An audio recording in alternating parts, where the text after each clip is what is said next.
just mock, baby. Field Yates' second mock draft is here. We're diving into the rest of the most intriguing first-round picks and predictions coming up. Plus, as always, we're responding to your questions, your takes, and your draft dreams live as First Draft starts right now.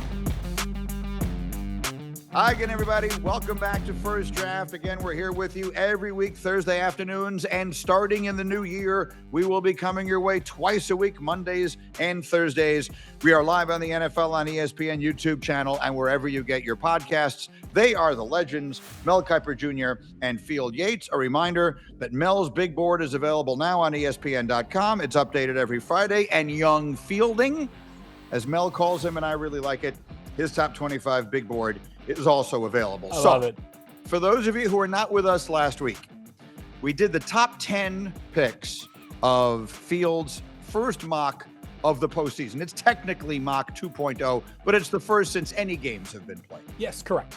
Today, we're going to do the remainder of round one. We're going to fly through most of the picks here. And as I did last week, and as I think is my calling, I am going to be playing the role of Commissioner Roger Goodell. So, Mel, if you are comfortable as the one who has invented this draft process, I will now declare the Field Yates Day 2 of Mock 2 open.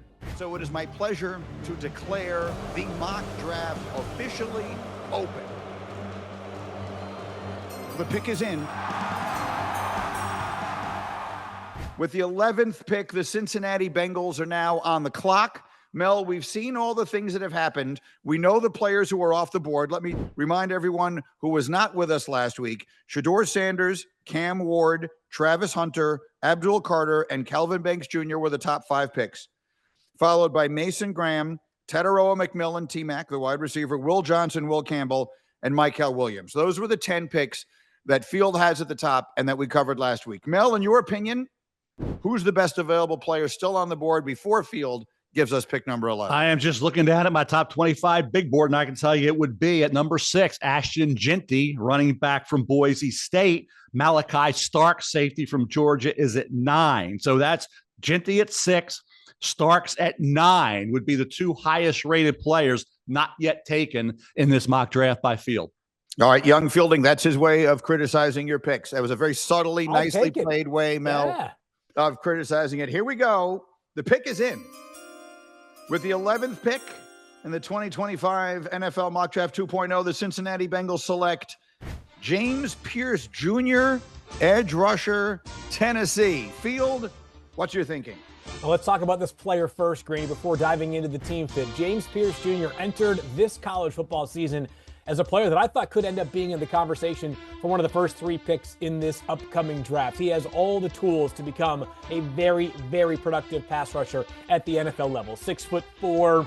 I don't put too much stock into roster weights at this point of the process because players tend to not be totally genuine with where they are weight-wise, but I think he could come in somewhere around 6'4" and 250 plus pounds. I think he is perhaps the best athlete other than Abdul Carter amongst this year's edge rushers. He had 9.5 sacks during the 2023 season. Hasn't quite gotten there yet. Obviously, a huge test for Tennessee coming up this Saturday night against Ohio State. Also, of course, on the ESPN family of networks. Pearce had kind of a slow start to this year's season, but an elite first step, the kind of guy that can really, really bend. And if you're Cincinnati right now, I understand that T. Higgins is going to be a free agent. The offensive line needs some continued reparations, but I think it'll be really hard this year during a season in which Joe Burrow and Jamar Chase could lead the NFL in passing and receiving to not say to yourself, we're still this bad. We need defensive reinforcements at all 3 levels. He would help that pass rush, which has been excellent only when talking about Trey Hendrickson. Everybody else hasn't been good enough. It fills a big need as well.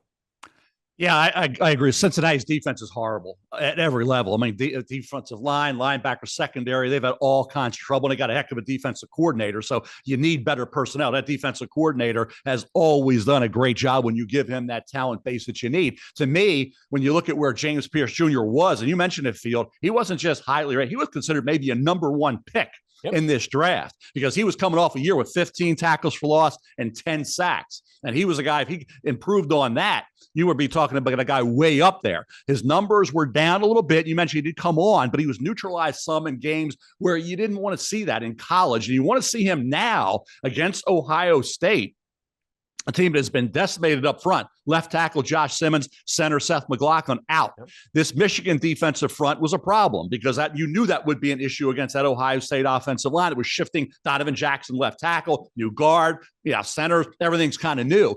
Now, against Tennessee with Omar Norman-Lott inside. Yep. You got Pearce coming off the edge. Fryer's okay, not great. Simmons was great. Can Pearce get after Will Howard and be disruptive with Omar Norman-Lott inside, getting that up the gut pressure? Then you got Pearce coming from the outside. This is a matchup for Ohio State. It's going to be tricky. So I want to see what you mentioned about quarterback Quinn Ewers. We talked about all these different quarterbacks have to do well in the playoffs, right? Well, James Pearce Jr., I'm at 24 on the big board. He could arrow moving up with a pass rusher that goes out and is disruptive and gets a couple sacks, hurries, and he's just out there flashing, and he sticks out and he jumps out at you as an elite guy off the edge. If he does that, he's going to be way up the board. I think, Greeny, I hate to interrupt you. I think the one thing I'd say about James Pearce Jr. that I think I'd be curious if Mel thinks this is a crazy thought, if it's a spot-on thought, or somewhere in between. This profiles to me as the kind of player that once the games are over and the pre-draft process begins, tends to rise. Because when we go to the combine, if he participates, he's going to be elite. It's going to be elite. And as we know, while the GMs are the ultimate decision makers, anybody in scouting will tell you, they're spread so thin. The area scout who covers Tennessee will have watched hundreds upon hundreds of snaps for James Pearce. The GM, how much time do you ultimately have to watch every single guy? So you tend to sort of find the great traits and you latch on to those, which is why the best version of James Pearce, even if that was in the 2023 season and not the 2024 season, is so tantalizing that I think once we get to April, he's the kind of guy that it's hard for me to see him falling too low absent injury or character concerns. But I just want to touch on this one quickly here. And obviously, we won't have as much time for all of the picks, but this is quite a discrepancy. Yeah. Field, you have Pearce as your number 7 player on your big board. And Mel, you have him at 24. That very seldom in my experience have I seen that much of a difference between what you guys have thought or the common thinking. Mel, why so low? Well, keep in mind with the grade is for a lot of these players, and I said a little underwhelming with some of these guys who were injured. It was a laundry list, a huge list of players that were injured this year that really complicated this whole thing.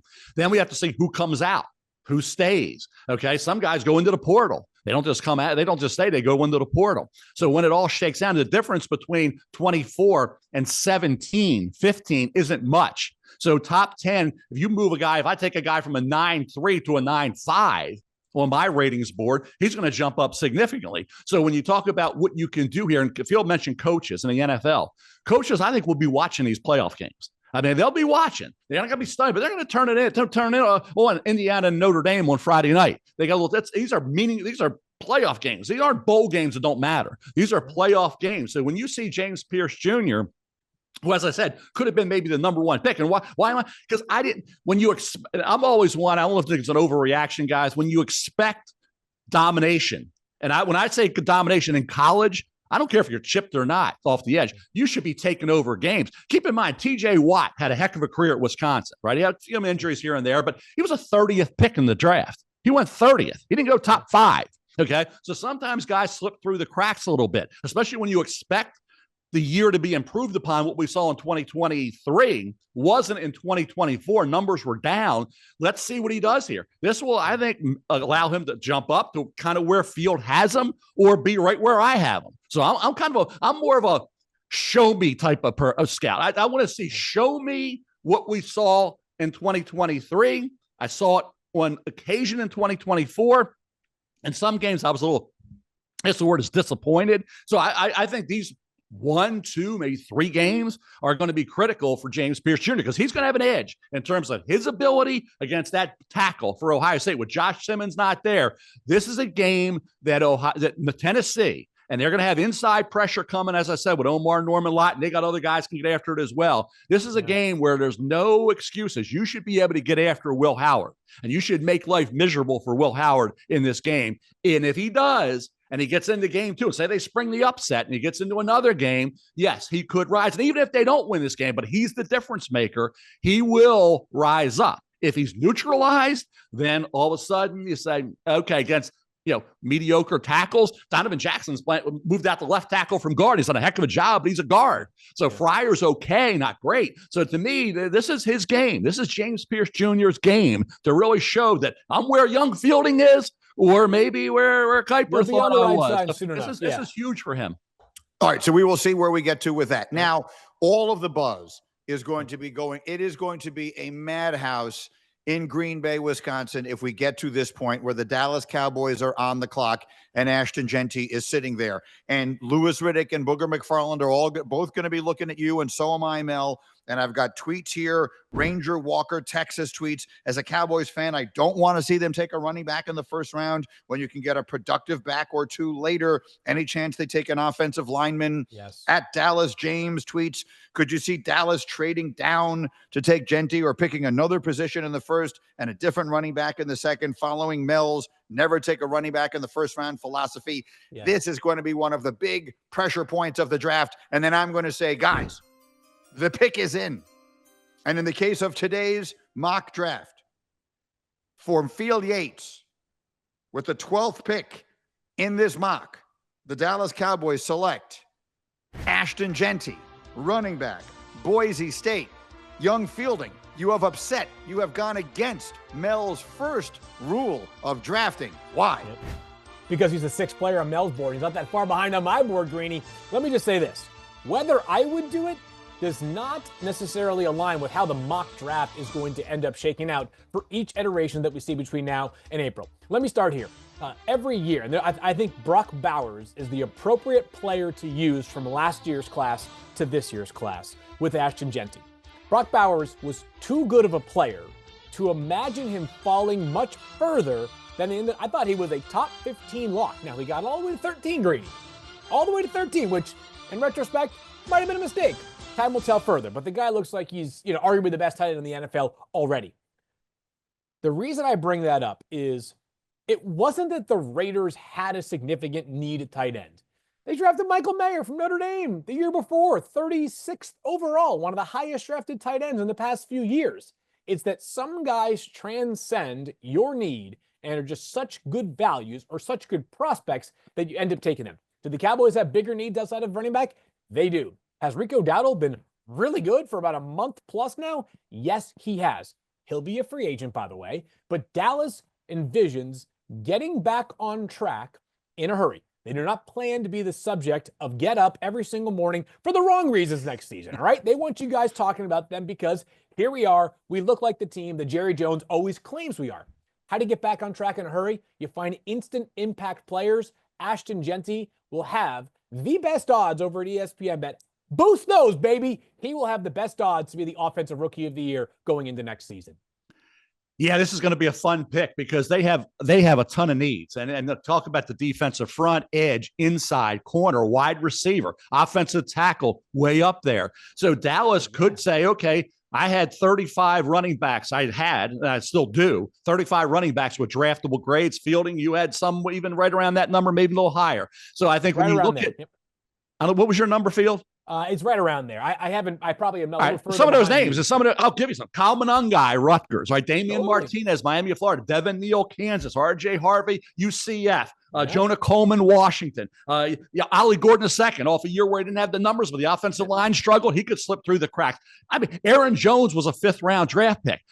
Isaiah Pacheco was a 7th-round pick. You can find these running backs at any point. You got undrafted guys this year going to make teams. We've had it before. We'll have it. I remember Priest Holmes, heck of a running back in the NFL, one undrafted, came to Baltimore, then Kansas City. My point being, Dallas will look at that group of running backs and say, we got all these backs we really like. Ashton Jeanty's a heck of a player, and he's 6th on my board. Remember, I don't grade a guy on my philosophy. I grade him on ability. Okay. My philosophy would prevent me from taking him, but on ability, he is the 6th best player in this draft. And he's a heck of a player. And he's passionate. He's determined. He's already coming in with a chip because he didn't win the Heisman Trophy, which he said he should have won. So the bottom line here is Jeanty is a heck of a player. Okay. Like Ezekiel Elliott was. Bijan Robinson was coming out, right? Oh, Leonard Fournette was. Christian McCaffrey, Saquon Barkley. They were all great coming out.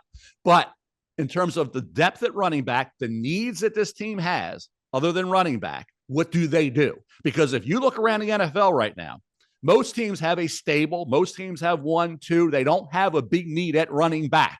And that's why a guy like Jeanty, if he gets past Dallas, where does he go? And that's what's going to be really interesting, where the 6th guy on my board, high on your board, Field, is going to drop because of that. So Dallas is pivotal in terms of this whole mock draft or figuring out where guys are going to go, if they pass on Jeanty or they take him.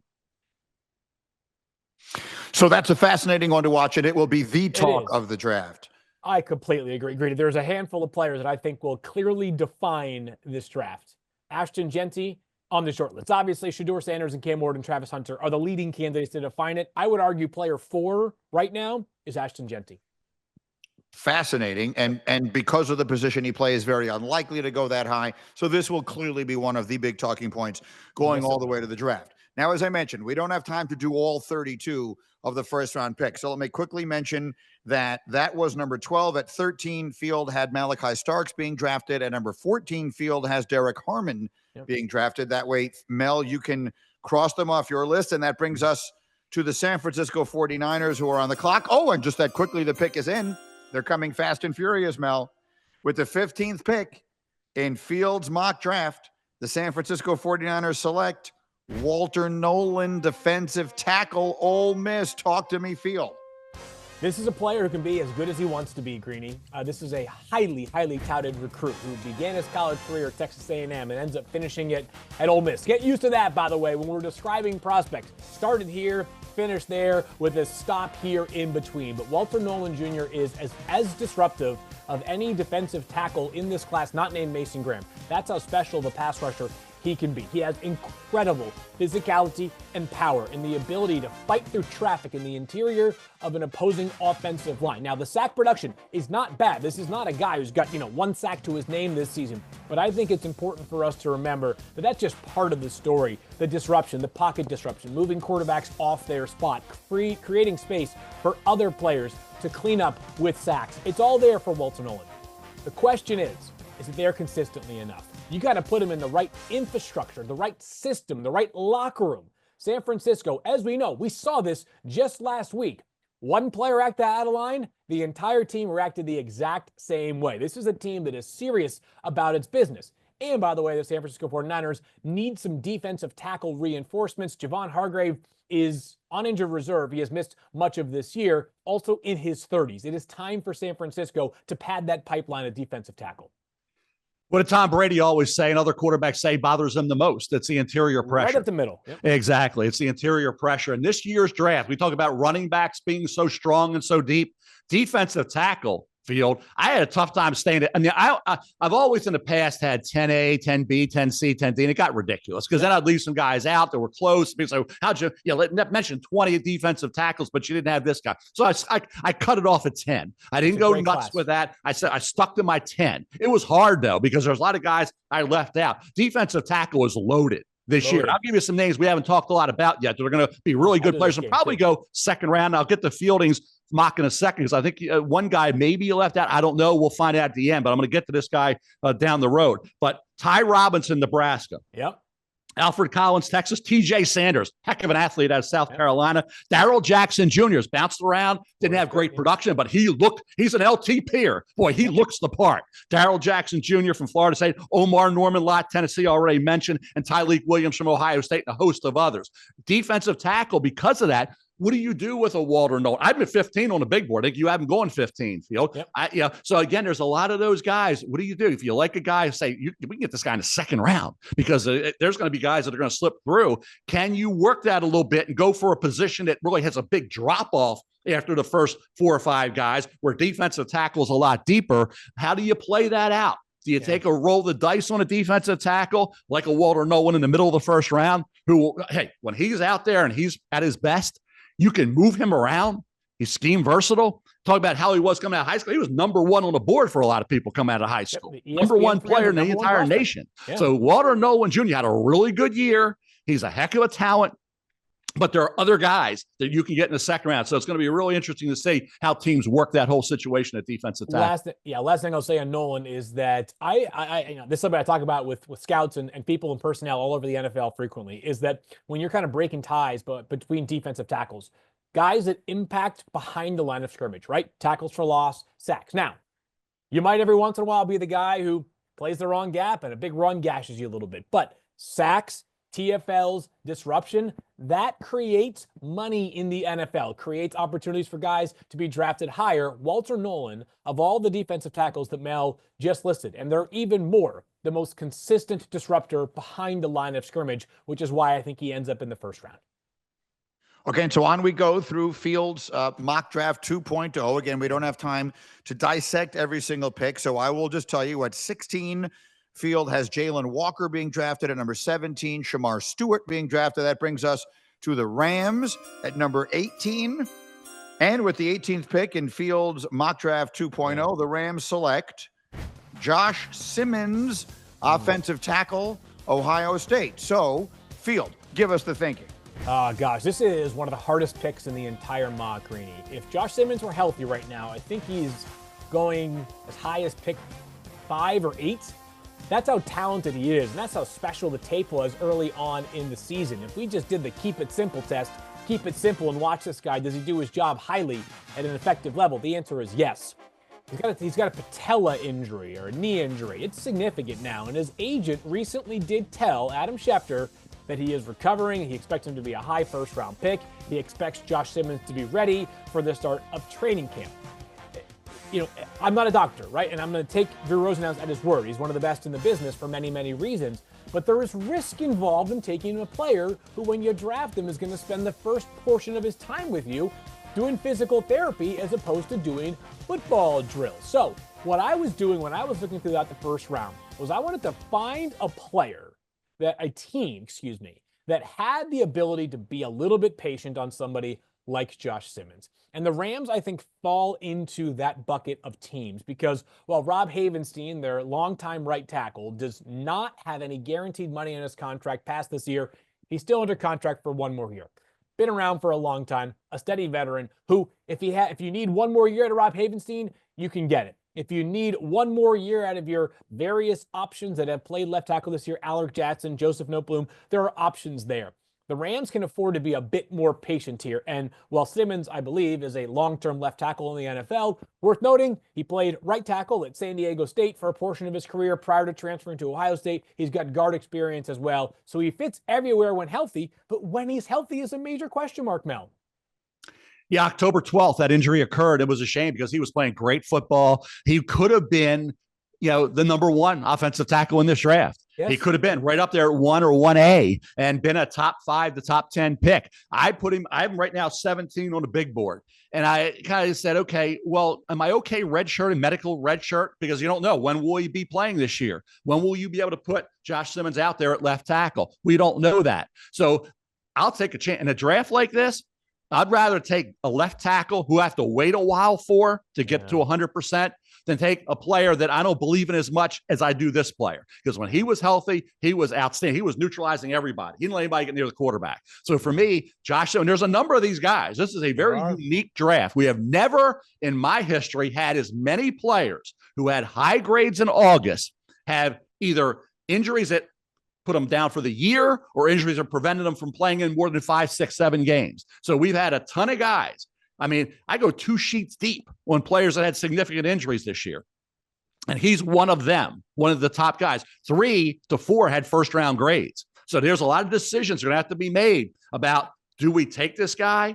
There's a corner at East Carolina that Field's going to get to then talk about. There's a corner at Notre Dame, Benjamin Marson. There's a lot of guys like that. What do you do with those players? And I think in this draft, you will see them be drafted a little higher than most people think for a player's coming off a significant injury. And that's where I'm just not convinced. I'm not totally convinced. And it's probably a case-by-case basis, not to fence it, but this is an unfair comparison in the sense that what happened recently is just horrific luck, and it's also a running back. But I think there are going to be teams that are going to be saying, Greeny, Jonathan Brooks, right around the draft after he was taken, all the reporting was he's expected to be ready for training camp.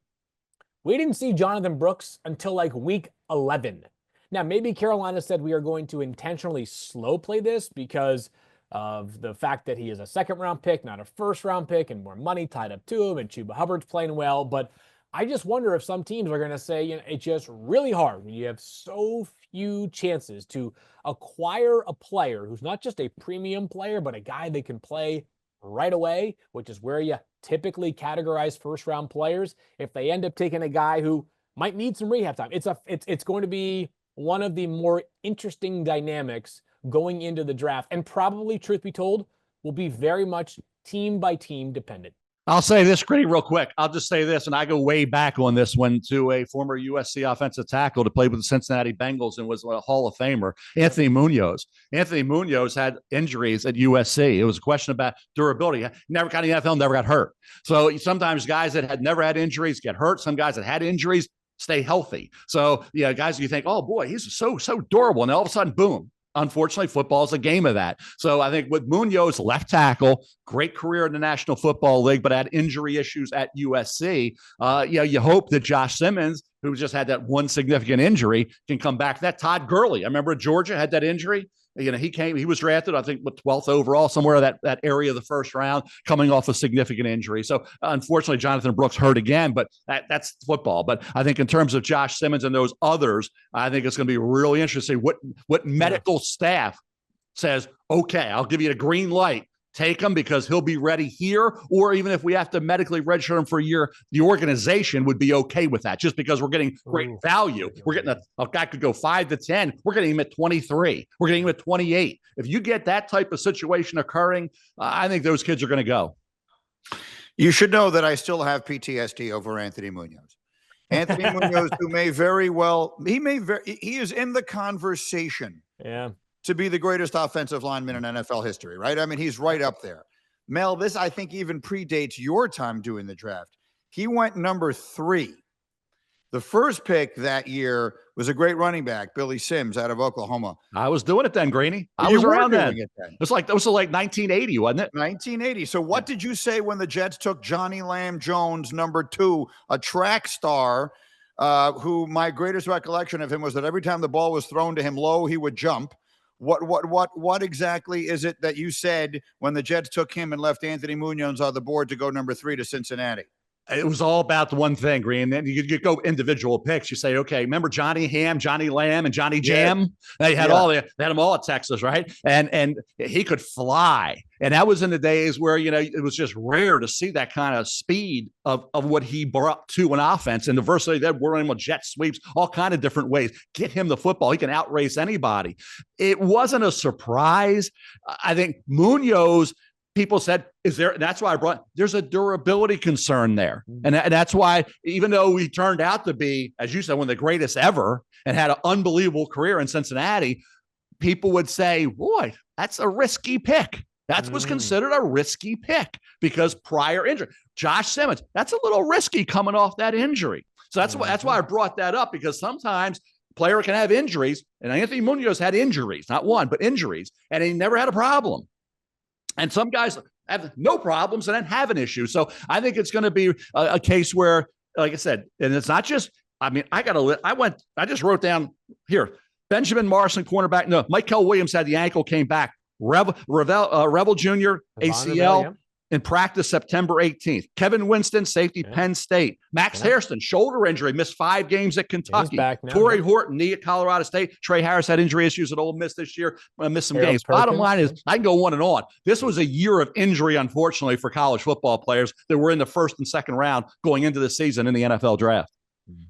If that was only interesting to me, to our producer, Joe, feel free to edit it out. I just felt a need to say it one way or the other. And now we go back to the mock draft. And we go to something that is a first, at least for me, as being a part of this draft. Now, I'm going to read this tweet accurately because I am a journalist through and through. And I believe that it should be, accuracy is critically important. I'm counting on our bleep machine to work. But when we get to the 20th pick of the Washington Commanders, according to Field's mock draft, Luther Burden, the wide receiver from Missouri, is still available. And I have a tweet here at MJ the Gamer. Mel tweets, and I quote, "There is zero, and I literally mean zero chance, Luther Burden drops to fucking 20. Woo. That's a direct quote. Yes. In the interest of journalistic integrity, I felt the need to quote it specifically and accurately. Yeah. Mel, do you believe that Luther Burden will still be there when we get to the 20th pick of the draft? I think it could be. I'm at 23 on my big board. Where do you have him, Young Fielding, right now on the big board? I believe it's 19 or 20. All now. right. I can say I'm looking here. Jordan Reed has Luther Burden the third at 18. Okay. Yeah. Miller loves him. Our guy Matt Miller is the third. In. And he came in. We talked about Walter Nolen, Field, and Greeny coming as the number one player. Luther Burden the third had a incredibly high grade coming out of high school. Missouri got him, and he's in Columbia, and he's doing his thing. Bottom line is, I didn't see the type of year produced by Luther Burden III that I thought I would. And in a slot, he is a strong guy. After the catch, boy, he will break tackles, and he's a talent. There's no question about it. I'll just say this. When you say, oh, there's no way in hell he's going to 20, right? Let me just tell you, here's some receivers. Here's some receivers and where they went. And let's go here to 2020. CeeDee Lamb, 17th. Justin Jefferson, same year, 22nd, okay? We go to 2023. Jackson Smith and Jigga went 20th. Zay Flowers went 22. Jordan Addison went 23. In 2018, DJ Moore went 24. Calvin Ridley went 26. Yep. Receivers that were pretty damn good, okay, went in the 20s. So for Luther Burden III to say there's no way he's going to be there at 20, I think it could be. Like I said, I'm at 23 on the big board right now. Well, lest I gave away the drama here, the pick is now in. And with the 20th pick, Field Yates does indeed project the Washington Commanders to select Luther Burden III, wide receiver, Missouri. Take us through it there, Field.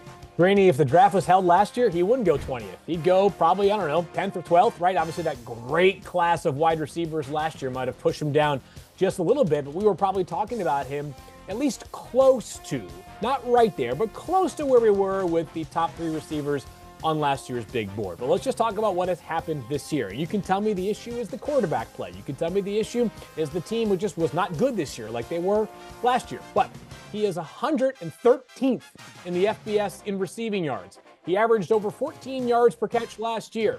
He dropped down to 11.1 yards per catch this season. He did not have a catch of 50-plus yards. This is not some 6'5", 210-pound prowler like Tetairoa McMillan, who the physical skills, even if he doesn't have to run a 4.30 to have the kind of dominant career in the NFL that he has had in college, even though I do think Tetairoa McMillan will run in the 4.4s. Luther Burden is sub 6 feet. He's about 210 pounds. The 40 is going to matter here. He's an awesome player. And I think there is some credence to the idea that the rest of the team let him down, but the explosiveness that we saw last year was not as consistently available on tape this year. As a result, there's a bit of a slide. I obviously still like the player. 20th in the draft is an incredible accomplishment, but it's been a different year this year compared to last year. Yeah, Theo Weiss was outproducing him in some games. That's the bottom line. So I will go to another player. And you talk about speed and the 40 time. Who ran 4.21 fastest ever?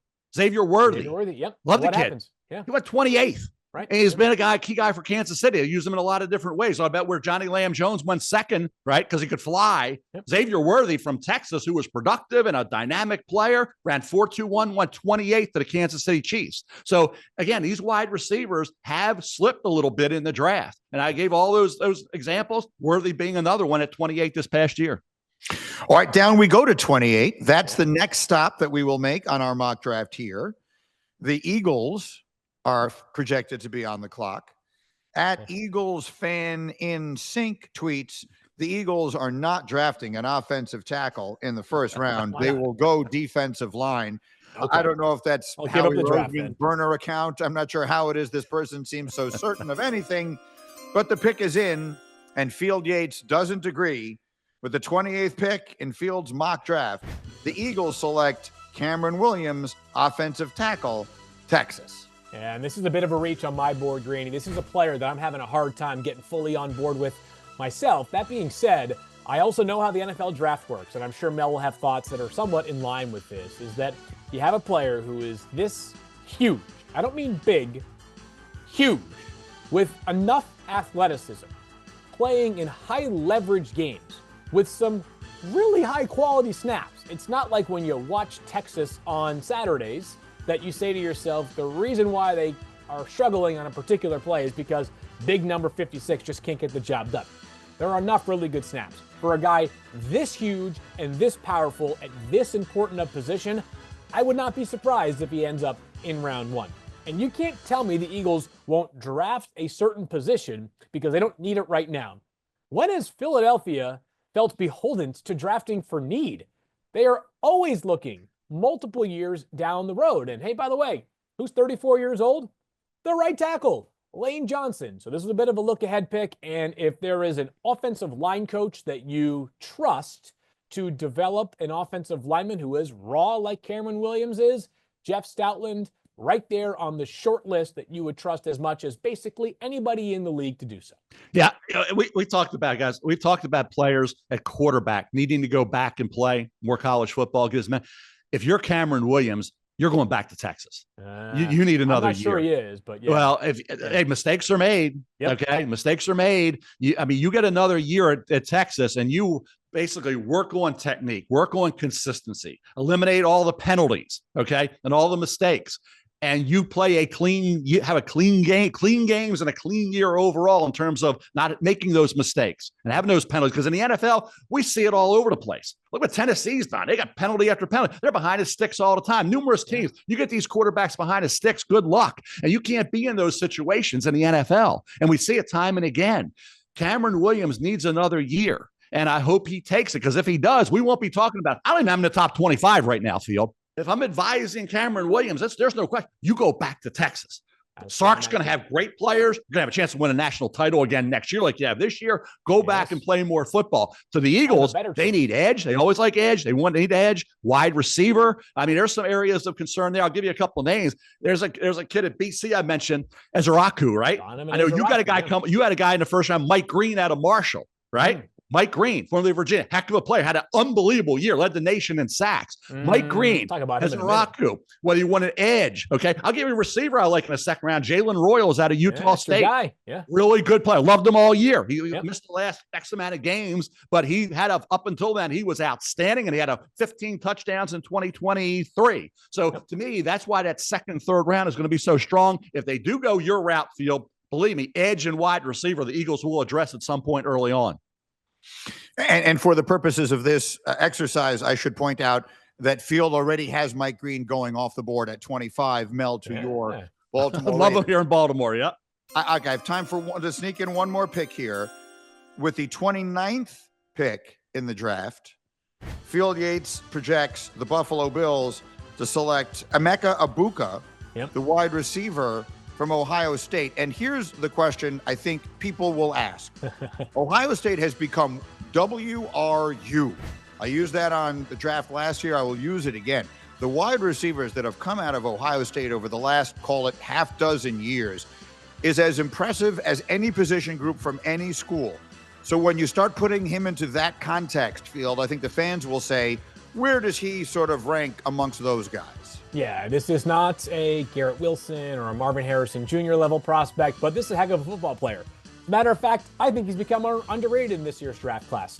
I'm still prowling for wide receiver 5. I want to know who that wide receiver 5 is, but I feel really good about wide receiver 4 being Emeka Egbuka as long as he runs somewhere in the 4.4. If that number goes 4.4 something, we're good.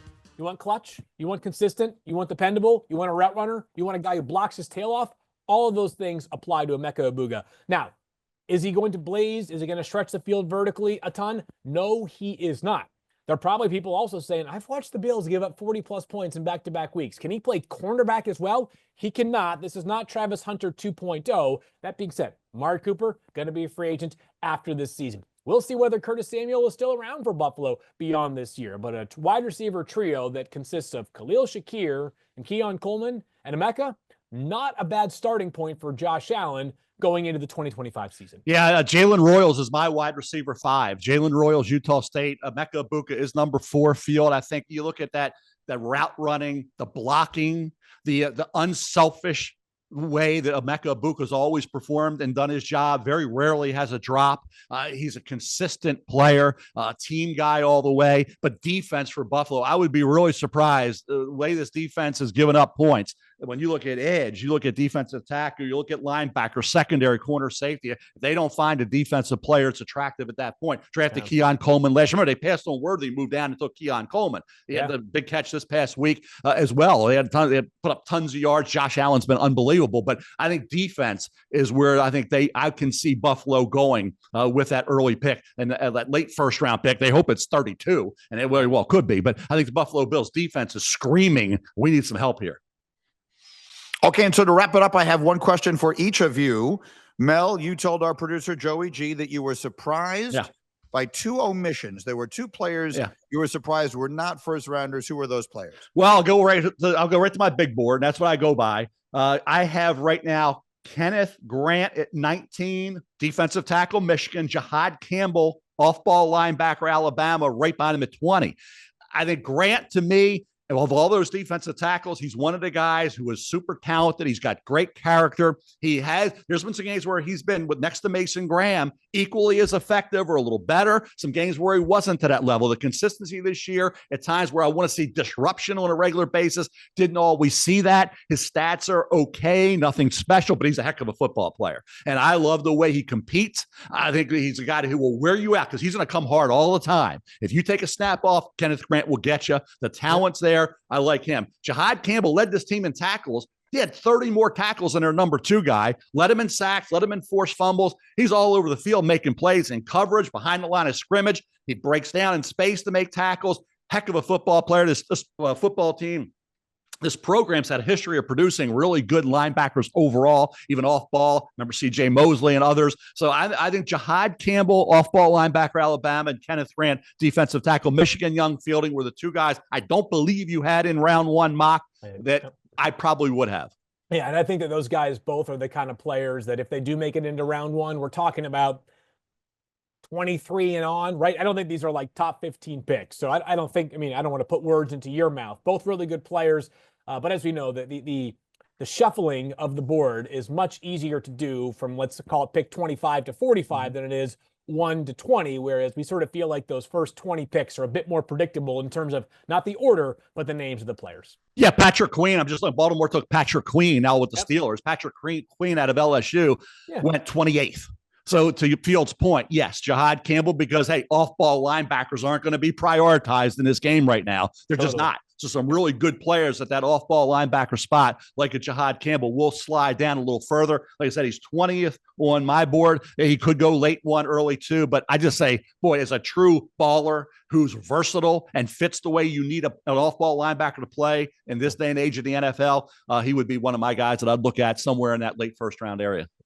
And then, Field, my question for you, and of course, this process is an evolution. We are so far from the end of it. Candidly, we are basically at the beginning of it. Correct. Right now. So if you do you do a mock draft on a Wednesday, I'm sure information could come in that would make you change it on Thursday. Yeah. So this basically, the work you did here is a week or so old. If there's one thing you would already change, would there be one? Yeah, there would be one. It would be, I wish I had Mike Green, the edge from Marshall, a bit higher than Mel's Baltimore Ravens, who I think I had going 25th overall, because this order, to be clear, was reflective of results through week 14, not through week 15, which obviously changed things.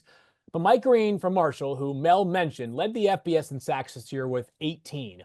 The only sort of like detriment on tape would be that the competition level isn't that high. There was one game, though, at the beginning of the season, and I've referenced this previously, when he played against Ohio State. How'd he do? He looked the part. But I always think about when I'm studying guys that aren't playing at the top level, FCS, or even guys that aren't playing in one of those Power 4 conferences, I want to see consistent domination. I want you to look like you're playing a different sport than your opponents on most Saturday afternoons. And that's what Mike Green was this year, Greeny. The athleticism is very, very good, powerful, explosive. He can bend. He's tenacious. He plays a premium position.